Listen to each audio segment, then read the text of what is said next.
What do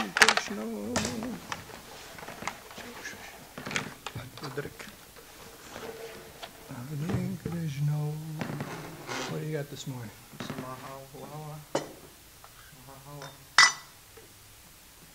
Salud.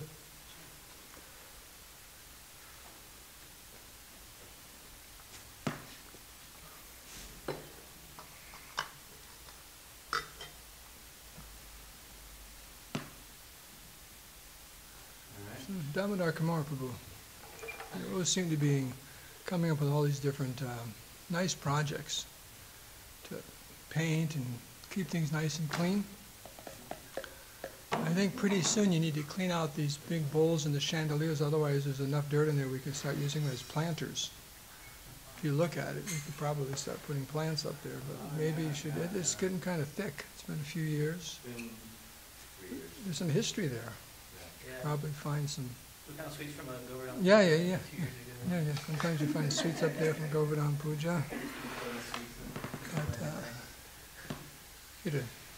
it's just in the back of your mind or the front of your mind. You're doing a lot of things, but if someone says, "Hey, I need something to do," and you trust them, you could probably send them up there with a cloth and just noticing that.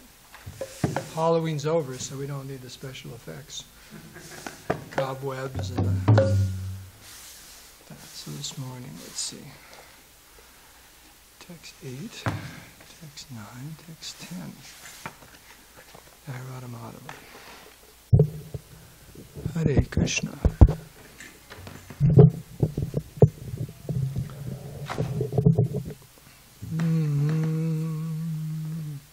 Jaya Radha Madhava Kunja Bihari.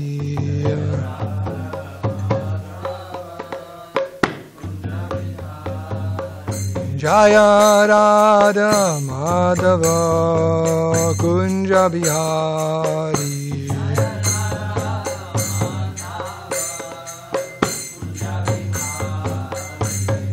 Gopi Jana Vallabha Girivardhari.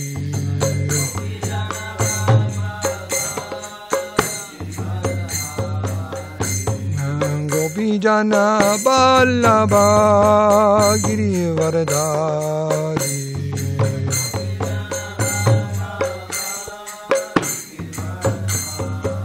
Jasura Nandana Braja Jana Ranjana. Jasura Nandana Braja Jana Ranjana. Yamuna Tira Banachari. Yamuna Tira Banachari. Tira Najari.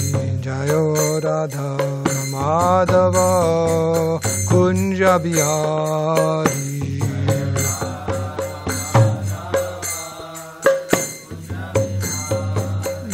Jaya Radha Madhava Kunja Bihari.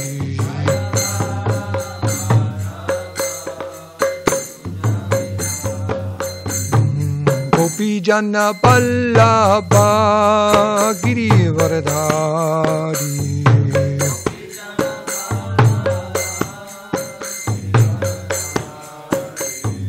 Gopi Jana Vallabha Girivardhari.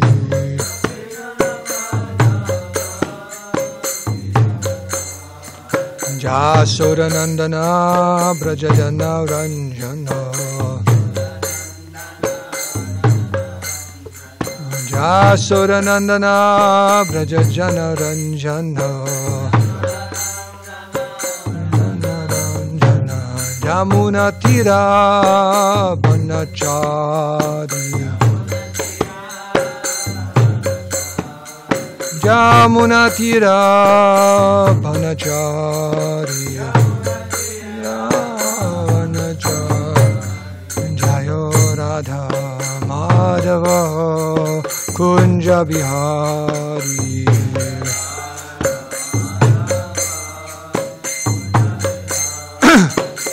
Jaya Radha Madhava Kunja Bihari Madhava Kunja Bihari Gopi Janna Balava Giri Varadhari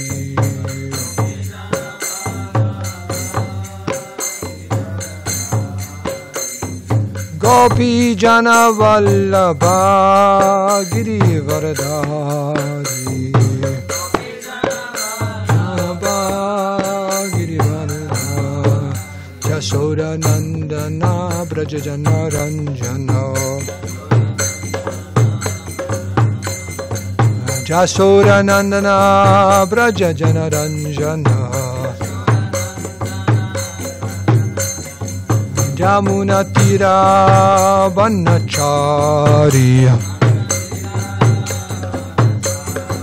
Jamuna Tira Vanachariya Jayo Radha Madhava Kunja Bihari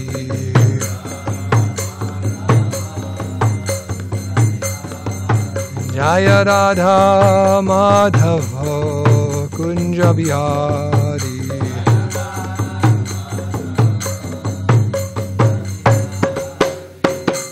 Sri Radha Madhava ki Sri Radha Giridhari ki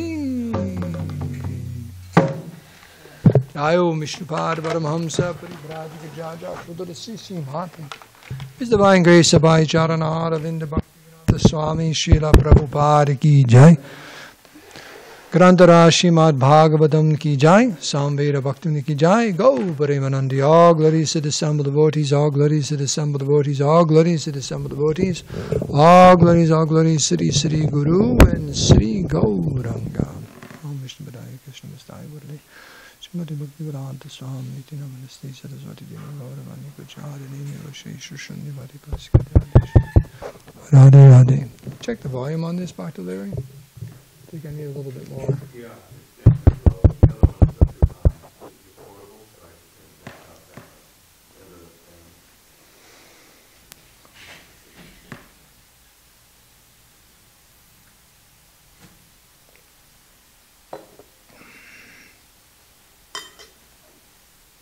Hare Krishna. Hare Krishna. Krishna Krishna. Hare Hare.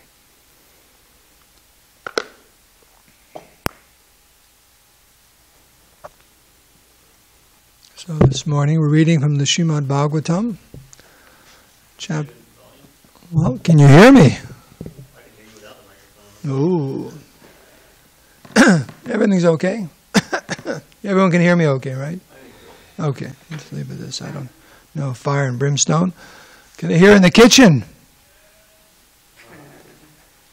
That was a yes. Yeah, it was. It's kind of like a...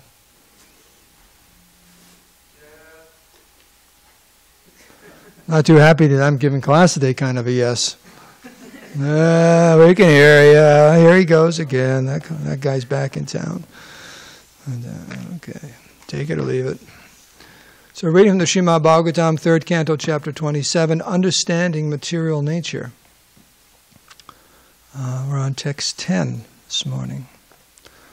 Om Namo Bhagavate Vasudevaya. Om Namo Bhagavate Vasudevaya. Om Namo Bhagavate Vasudevaya.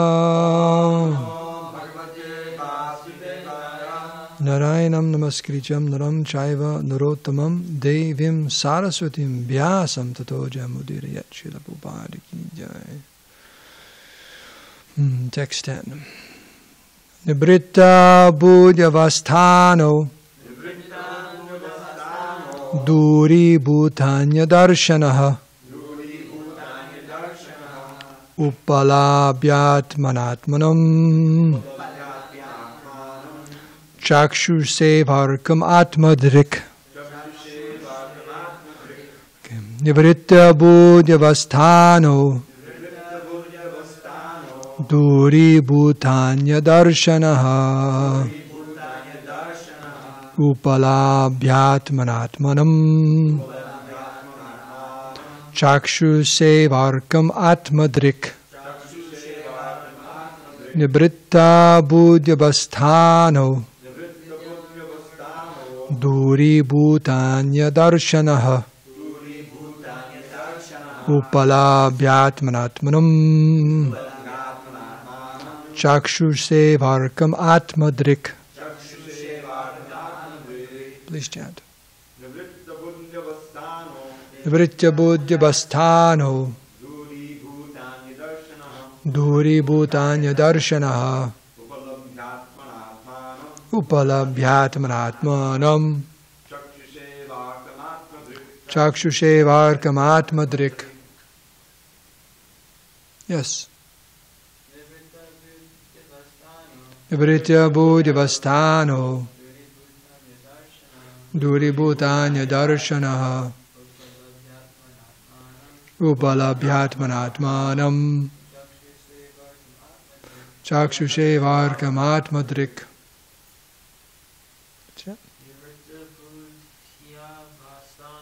Nivritya buddhyabasthano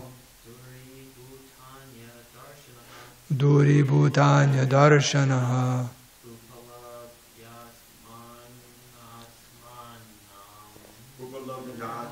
Anam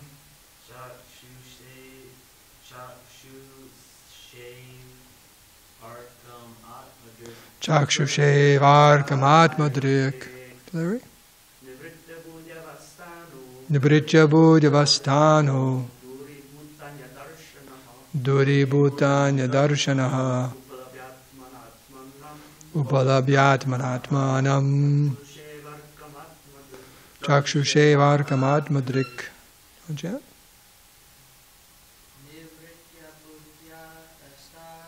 Nivritya buddhyabasthano Duri bhutanya darshanaha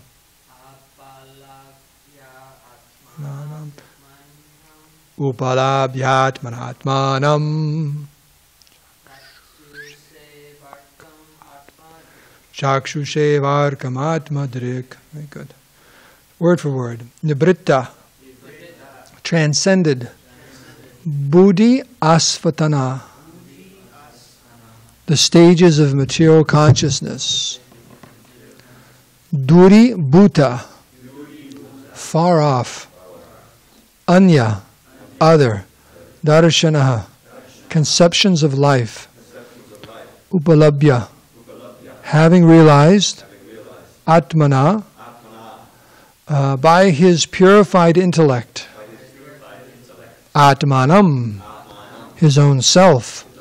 Chakshusha, with his eyes. Iva, as. Arkam, the sun.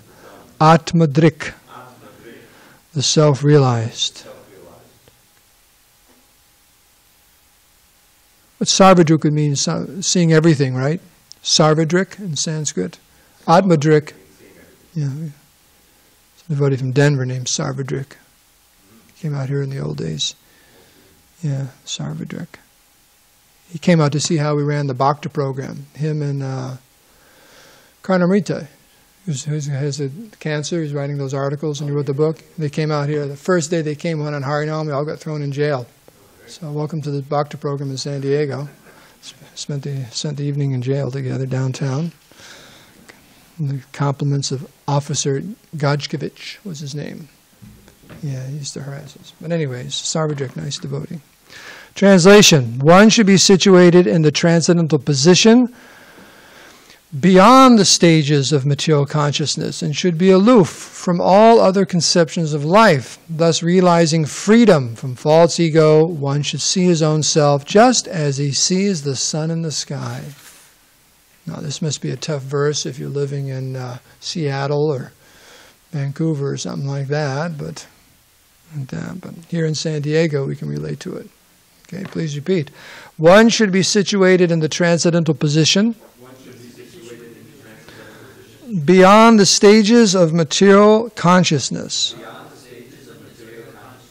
and should be aloof from all other conceptions of life. Thus realizing freedom from false ego, one should see his own self just as he sees the sun in the sky. Purport by Srila Prabhupada. Consciousness acts in 3 stages under the material conception of life. When we are awake, consciousness acts in a particular way. When we are asleep, it acts in a different way. And when we are in deep sleep, consciousness acts in still another way.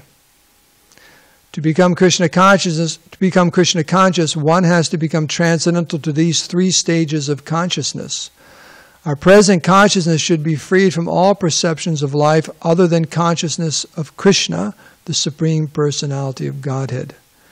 This is called Duri Bhutanya Darshana, which means that when one attains perfect Krishna consciousness, he does not see anything but Krishna. In the Chaitanya Charitamrita, it is said that the perfect devotee may see many movable and immovable objects, but in everything he sees that the energy of Krishna is acting. As soon as he remembers the energy of Krishna, he immediately remembers Krishna in his personal form. Therefore, in all his observations, he sees only Krishna only. In the Brahma Samhita, 38th verse, 5th chapter, it is said that when one's eyes are smeared with love of Krishna, Premanjana Churita, he always sees Krishna outside and inside. This is confirmed here. One should be freed from all other vision, and in that way he is freed from the false egoistic. Should it be egoistic or egotistic? Egoistic. Okay, that's interesting. Egoistic identification, and sees himself as the eternal servitor of the Lord. Chakshushevarkam, as we can see the sun without a doubt, one who is fully developed in Krishna consciousness sees Krishna and his energy. By this vision, one becomes Atmadrik, or self-realized. When the false ego of identifying the body with the self is removed, actual vision of life is perceivable. The senses, therefore, also become purified. Real service to the Lord begins when the senses are purified. One does not have to stop the activities of the senses, but the false ego of identifying with the body has to be removed. When the senses automatically become purified, then the senses automatically become purified, and with purified senses one can actually discharge devotional service. Om Agyantimarandasya Gananjana Salakaya Chaksudan Minitam Nena Taismai Sri Gurave Namaha. Sri Krishna Chaitanya Prabhu Nityananda Shri Advaita Gadadhar Shivasari Gaur Bhakti Vrinda. Hare Krishna Krishna Krishna Hare Hare, Hare Ram Ram Ram Hare Hare. Very good. So Prabhu begins talking about the 3 stages of consciousness for the conditioned soul: wakefulness, sleep, and then deep sleep. And that deep sleep, it's for us, we experience it. Sometimes you go to sleep and it's a very, very deep sleep, like Kumbhakarna type. You just barely can wake the person up. But also that refers to many species. They're actually in deep sleep. They're practically in a coma. Like Prabhupada in the Bhagavatam, he quotes the Mahabharata or something about trees. They're either experiencing pain or they're unconscious. That's their life. There's nothing else. The conscious is so covered. It's like a deep sleep for the soul. Very, very ignorance, like that, ignorance. So the living entity is covered in different ways. Actually, in Bhagavad Gita, it gives the example, just like lust. 3 different examples are given for the different coverings. First one is the darpana, the mirror, right? Covered by dust. Then the next one is smoke in a fire, and the last one, embryo, covered by the womb. So different degrees of covering. So, but Krishna consciousness is beyond all these 3 levels. Beyond these 3 levels, and someone who's fully Krishna conscious, they're not really sleeping when they sleep.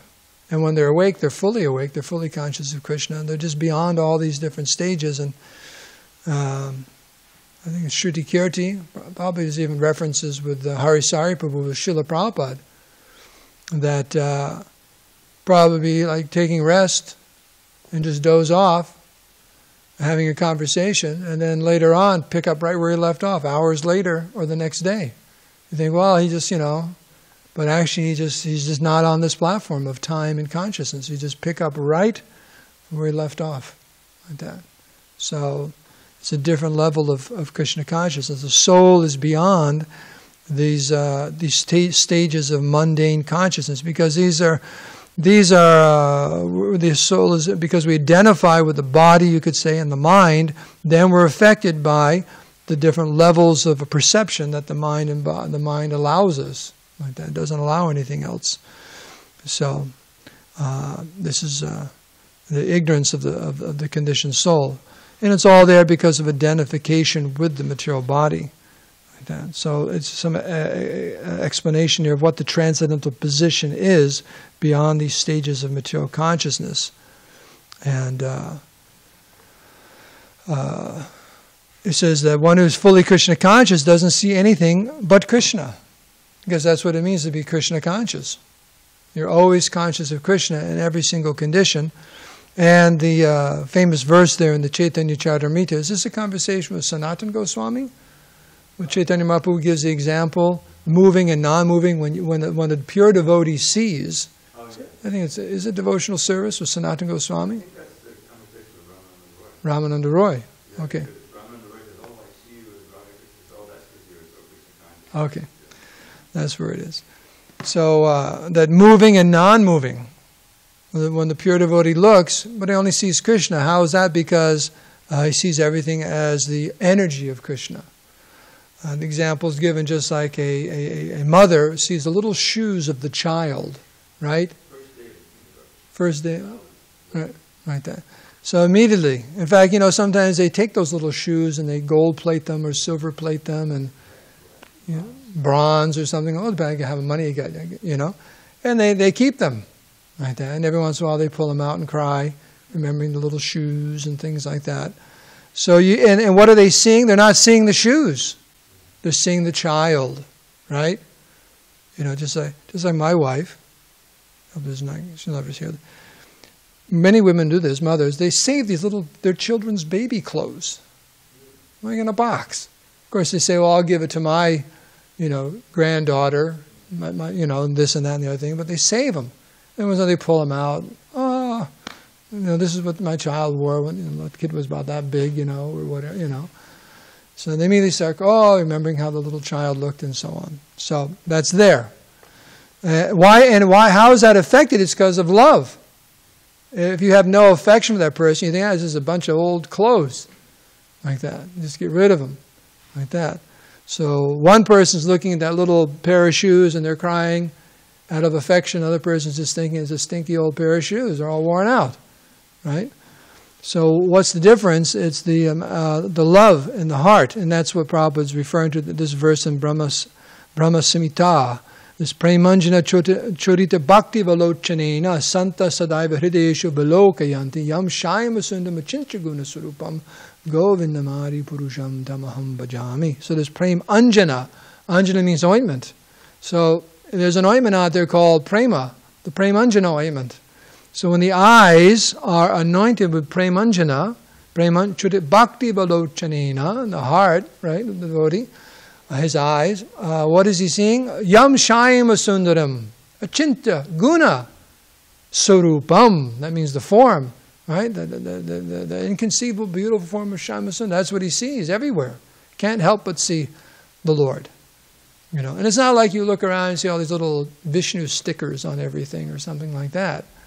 But once automatically out of affection, once just automatically you can't divide Krishna and his energy. See, the material consciousness, we put up a big wedge there. Like that. Krishna? No, this is all mine. Right? Have we done this Mamata verse yet? I read a whole bunch of verses. I had a lot of reading time this weekend. It was great. Just read and read and read. But that consciousness of I and mine, aham mameti or mamata, I am this body, and mama, everything is mine to enjoy. Where's Krishna in that equation? He's not there. He's not there. But the devotee is just, I am eternal servant of Krishna, and everything is Krishna's. Like that. Therefore, one is seeing Krishna everywhere. That's Krishna consciousness. So this is the vision of the pure devotee. That's why great devotees, they can interact with this material nature and not be affected. What does it say? Go fishing, but don't get wet. Catch the big fish, but don't get wet. Right? So, you know that famous book was by Ernest Hemingway. Was it The Man in the Sea or something like that? Right? He catches that big fish like that. He got wet like that. But the secret is, and how is that secret? One has to be very careful, because we interact with this material, and this is going to be brought up in the beginning of the next chapter. Devahuti asks an amazing question. He said, how is the living entity ever get out of Maya? More or less paraphrasing it. She goes, are we ever going to get out of Maya? I mean, this is all great philosophy, but we're so engrossed in this material nature. Are we ever going to get out? How can the jiva ever get out? Seems impossible. And then, of course, Kapila Dev answers that. But this consciousness of I am the enjoyer, this is all mine, etc., etc. How are we ever going to get out of this? Of course, it's by Krishna's mercy, but understanding what is it that's keeping us in this material world and keeping us from experiencing Krishna at every moment. Just like the example given here at the end of the verse is about the sun in the sky. The sun is there, but if we turn our back on it or we go inside, we can't see the sun. You know, if you're not looking, you can't see. So I've given this example before when Advaita Chandra was here, and we had our torchlight office down at his home. It's right on the beach there in Imperial Beach. Upstairs, they lived upstairs, and our offices were downstairs. And his son Chedi at that time, young teenager, liked surfing and so on, and is asking about, turning on the weather report to see what the surf was.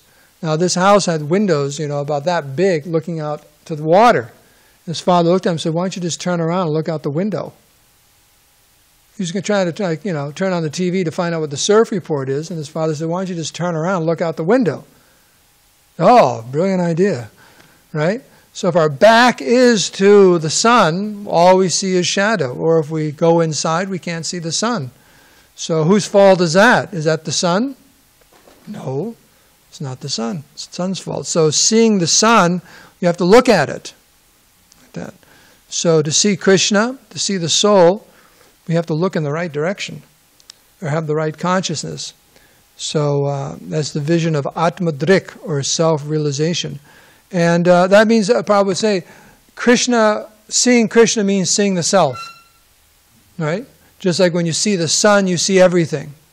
Right? Other processes of self-realization, or even material knowledge and so on, they're little tiny tidbits of something. But when you see Krishna Surya Sam, everything becomes revealed. Right? In every single field of knowledge. Whatever that knowledge may be, your knowledge of this material world becomes perfect. Otherwise, it's incomplete.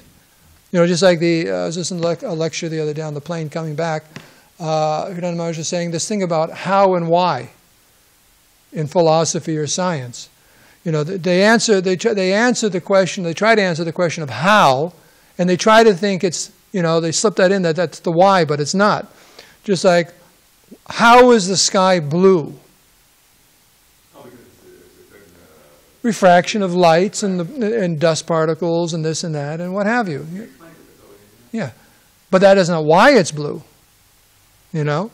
So modern science is trying to do all this how, but why?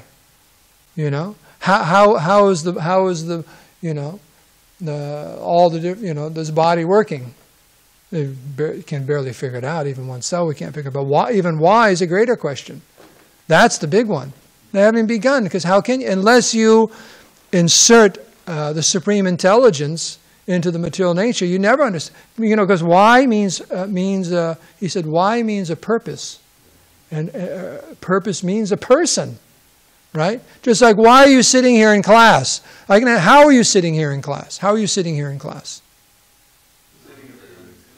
You're sitting on a cushion, a little yoga pose there. You got a nice table, right? That's how you're sitting. You're awake, because sometimes we have wake, sleep, and deep sleep, right? right? Different devotees in Bhagavatam class, right? So that's how you're sitting here, but why are you sitting in Bhagavatam class? That's a different answer, isn't it? But you see the difference? There's a huge difference. There's a huge difference. And the why means there's a purpose. You have some purpose. And things don't have a purpose, right? They don't have a purpose. Consciousness. There's some intelligence and consciousness. Very, think about it. And they just kind of like glaze over that. Try to merge the two, but they can't merge them. So as far, what life's all about is you got your hows and your whys, and whys are very, very deep. And just explaining this material nature doesn't go into the question of why at all. It doesn't. It doesn't. So, got off on that tangent. So when the false ego of identifying the body with the self is removed, actual vision of life is perceivable. So the process of devotional service, there's one verse somewhere, you probably know where it is, but it says it dissolves the false ego. Yeah. Devotional service dissolves it. Yeah, so just think about that. You have a clump of earth, or you have a bunch of sugar or something, and you add water, and it dissolves it. It's gone. Just you dissolved it. So that's the devotional service will dissolve our false ego, like that. It purifies it, really. That's what's happening. It's becoming purified. Like Prabhu says here, we don't negate the senses, we don't negate the mind, we don't negate ego like other people do, because they're frustrated. It's easy when you're frustrated with something just to throw it all away, right, instead of deal with it, isn't it? When there's a problem, you can just say, I've had it. I'm not dealing with this anymore, right? Or, sometimes you see someone gets a gadget and they can't figure it out, so they just they break it or throw it away or something like that. Read the instructions is probably a good idea. But if one is impatient, right, they just kind of don't want to deal with it anymore. So this throwing away the ego, the impersonalist and the voidist, is because they don't want to deal with it. The easy way out, it doesn't exist. Yeah, the baby with the bathwater, like that. And then you do a little deeper, they don't want to deal with actually the real situation as I'm the eternal servant. There's envy of Krishna. It's like they start looking, wait a second, if I go any further, I have to accept that I'm the eternal servant of the Supreme Lord. I'm not going there, because the material consciousness is so strong and they want to hold on to that, so they bring that with them into their spiritual life. And they make something up. There is no God, we're all God. Something like that. So they don't want to deal with it. They want the easy way out, right? Just like these bogey yogi kind of things and impersonalism and yoga things. It's so wishy-washy, It's so wishy-washy what they're... Just like I was doing this the wedding I did, they had a Sikh wedding first. And the Sikh Panditji, they're all from Canada and so on. He's an Indian gentleman. I don't know when he called himself this, but he calls himself Dr. Freedom. Dr. Freedom. And he's got the big beard and all that, and he's probably about my age or so. And of course he wasn't married, but he had a girlfriend with him who looked half his age. Yeah, the priest. He did the Sikh wedding. Singing the bhajans and doing the whole thing nicely and so on, and talking in English and in Punjabi and so on.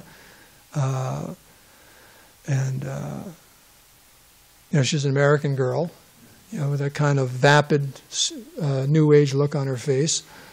But all for our respects. But I mean, you could, just like, I'm just saying what I saw. But he was singing in the beginning when everyone's sitting down, Hey Govinda, Hey Gopal, something, Hey Dayal, something Lal. That was the bhajan. I thought, this is nice. He said, everyone's chanting, so I'm chanting and this and that. And then during the wedding, he goes, there are 4 lessons I want to tell the couple. The first one is Govinda. Vinda means seed. Does it? I don't know. And talking about how we're all seeds. And then there's the big seed, And that we should see everyone as seeds of God, or it's just seeds, But nothing about Govinda. And Then Gopal, he said, there's a second lesson. Gopala means taking care of others. So you have to take care of your wife, your husband, your family, and so on. And then take care of the whole world. But now who's the real Gopal? And Dayal means compassionate. You should be compassionate to others. That's a good lesson. But nothing about, that's Krishna's name, Dayal, Dina Dayal. And then Lal means red, correct? Lal means red. Lal means red, he said. I think I've heard that before. And it's a name for Krishna. And reddish. And he said it meant that when you're in love with someone, you blush. So here's a bhajan about Krishna and no Krishna. I got kind of depressed after I heard that. I said, what kind of wedding? So the wedding I did, they heard about who Govinda was and Gopal and like that. But he's an eternal cowherd boy, and he's all merciful and like that. So this is an example. It's unbelievable. Here he's singing, Hey Govinda, Hey Gopal, Dina Dayala, Hey Lal. And it says, no Krishna. No Krishna. Now, I don't even think that's Sikh religion, because they do have bhajans and the Satnam, a lot of emphasis on chanting the holy names and so on. But, yeah, Guru Nanak, it's Sikh, yes. Chaitanya Mahaprabhu. So it's just kind of interesting how people, they make something up because they don't want to get right to the issue. Like that. So, yeah. No, everyone likes to hear that. No one likes to hear that we're eternal servants of Krishna. We have to give up our, And he's talking about being compassionate and everything, but went over everyone's head. They're all, almost all of them are meat eaters. Like that, unfortunately. So where's the compassion? Like that. Where's your compassion? 20 minutes after the wedding, they're in the restaurant eating who knows what. So not very deep. So this Atmadrik, when the senses, everything becomes purified. I'm probably referring to the verse here by Narada Muni about Sarvapadi vinir muktam tatparatvaina nirmalam. All the dirty things, and all the dirty things are cleansed from the heart. Sarvapadi vinir muktam. And all our designations, that's what's described here, all these designations are, these levels of consciousness are all cleared away. What are you left with? Atmadrik. You actually see yourself just like you see the sun. It's an easy thing to see the sun, especially here in SanDiego, right? You just see the sun. It's easy peasy, as they say. But one has to become purified. The senses have to become purified. Well, just like if you try to do something, they even sell gloves, I guess now. They do sell gloves. That if you want, if it's cold, you can still use your phone and so on. Don't they have like gloves and the little tactical things where you can still push the thing like that? But I mean, if you imagine you try to do something and you have a big set of gloves on your hand, you barely can do it. So contaminated senses, that's why it's saying here, actually devotional service begins when we have purified senses. Right now we're clumsy. That's the word I'm trying to think of. You imagine you may do an experiment if you want, offer Artik with a big pair of gloves on tomorrow morning. I try to pick up the incense and light a lighter. Very clumsy. But you're doing devotional service. It's glorious. So we're all doing devotional service, but our senses, because they're not pure, it's very, very clumsy. Like that. Our mind and senses have all this covering over it. So the process of devotional service, remove. And then we have purified senses. When those purified senses, then devotional service really kicks in. You can appreciate. Just like when ever been so congested you can't taste anything, like sick, you can't taste the food, right? What's going on there? The tongue, because the congestion, we can't taste. So in the same way, devotional service is a little taste there. When you imagine when we're completely healthy, all the tastes and all the flavors are automatically there.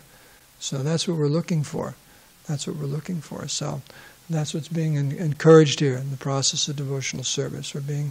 It's explained how it all unfolds. Of course, later on in beginning the next chapter, when Devhuti asked the question, all this sounds really good, but I just can't see how I'll ever get out of Maya. Then Kapila Dev really gets into it. Very nice. About Tivrena, bhakti yogena, about devotional service being very, very, very strong and powerful. And also, there's a nice verse I remember catching my attention. It said you have to hear for a very long time. Chiram, a long time. That's nice. You just got to keep hearing. That's Kapila Deva said. You just got to keep hearing. The Prabhu says, Bhagavad Gita, Bhagavatam, words of Krishna, words about Krishna. Your whole life. I guess Chiram means why not say your whole life? Why would we ever stop? It's not that the devotee goes, I've heard enough. No, when you become advanced, what do you say? I want to hear more.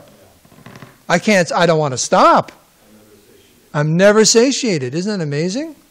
That's what, So it's not like, oh boy, I got to clock in, a lifetime of hearing this stuff. It's not like that. It gets better and better and better and better. The ecstasy.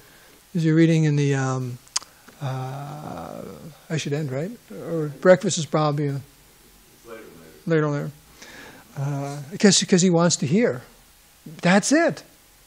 Santosh wants to hear more. So he just, what was I going to say? Oh, the Jaiva Dharma.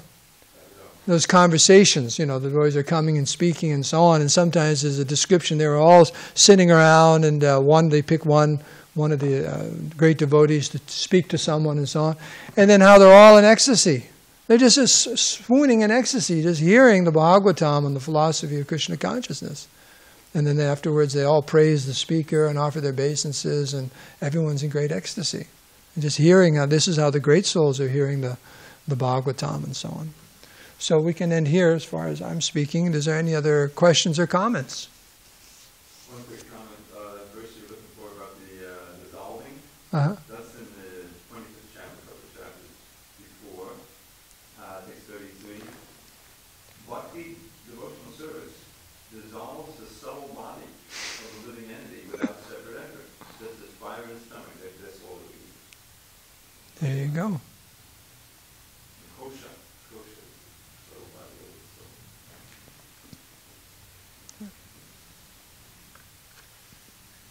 Anything else? Yes.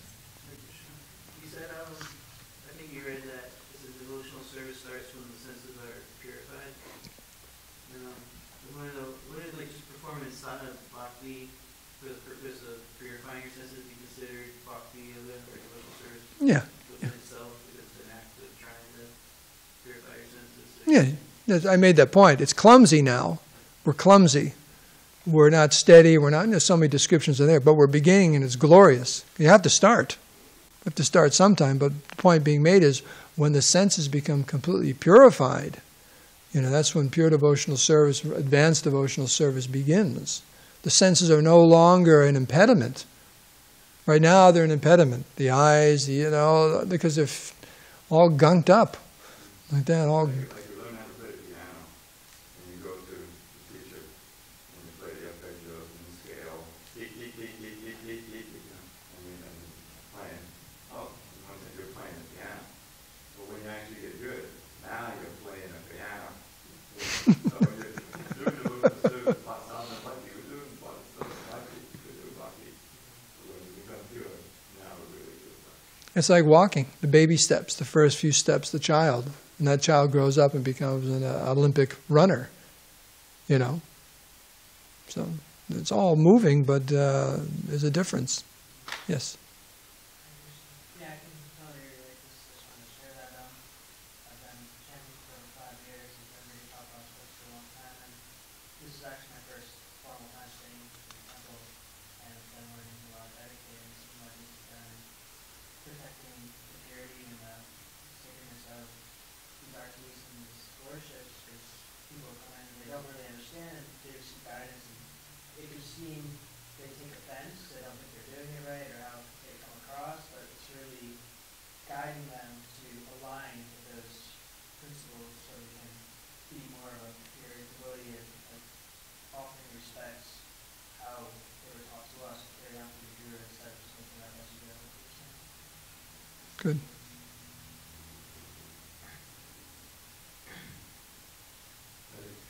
Okay, we can end here. All glories to Srila Prabhupada, Srimad Bhagavatam ki jai.